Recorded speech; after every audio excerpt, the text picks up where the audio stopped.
Okay, here we are. This is lesson 8 of drawing a Porsche Abarth, and what I'm doing is I'm working on the wheels and tires today, and the reason is that most of the body is already pretty close to being done. There are some changes I'm going to make to it and some additions and whatever to on the final time of going over the car, but for right now I'm going to say that the body is basically almost done. So I started on the wheels and tires because that's the one thing that's going to those are the two things that are going to make this a believable car or not, depending on how well I do with it. But I always like to work on the wheels and tires toward the end because that really brings the whole drawing together. I had a reader take a look at this the other day, a viewer, and he wrote me that it was kind of difficult to see what I'm doing here just by watching me do the drawings. And he said he's already tried a couple and it was kind of difficult. As much as I can tell you about this and as much as I can show you in this, it's pretty hard to really convey what I'm doing on these small daily clips of 5 minutes or so. This is actually 20 minutes worth of time that I do or so, and I compress it 4 times so that it's quite a bit shorter, so it's not so boring watching just the same stuff going on and on.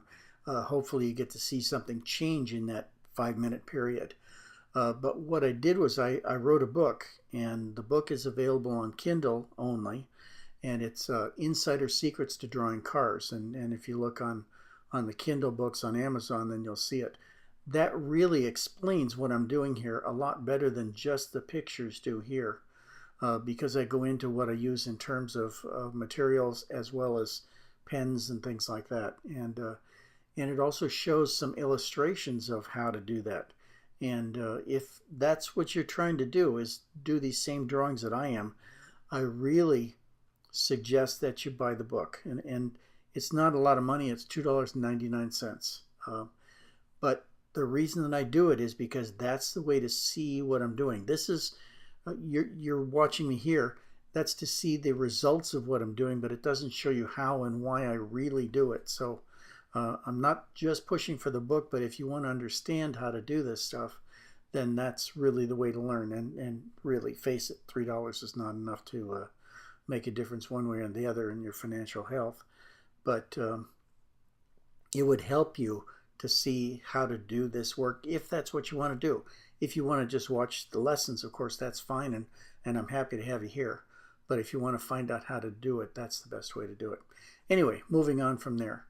Okay, you can see that I'm just putting down the base coat, which I do on things that are going to be dark. I usually just lay down a set amount of color. You can think of this as if you're painting a body, you put down a primer before you get to the real color. Well, I do the same thing with ink. I put down a light amount of dots so that it looks gray, and then from there I work to develop the darks and the lights, the highlights and the shadows.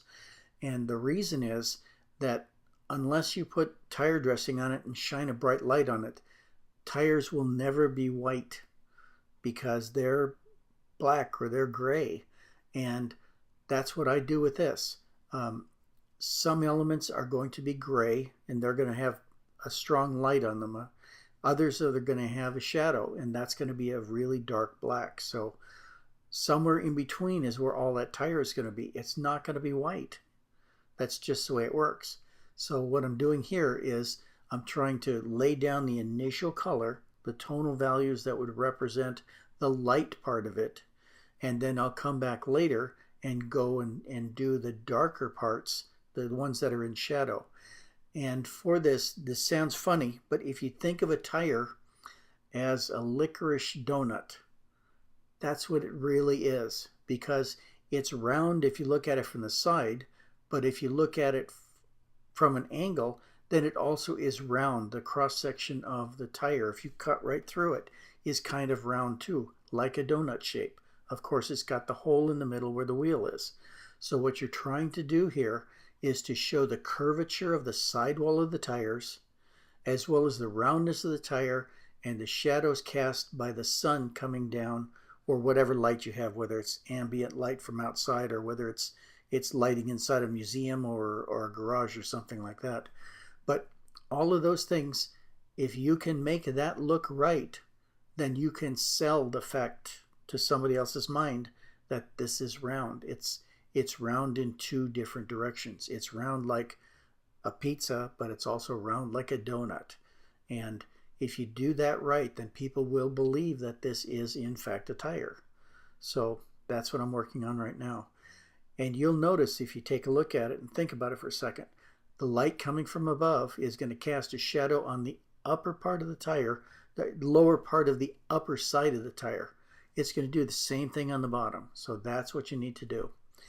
Anyway, I'm running out of time for today, but we'll work on this a lot more tomorrow, and you'll see where I'm going with it. And I really hope you come back, because this is going to be a really pivotal lesson to make this car look right. Thank you. See you tomorrow. Bye.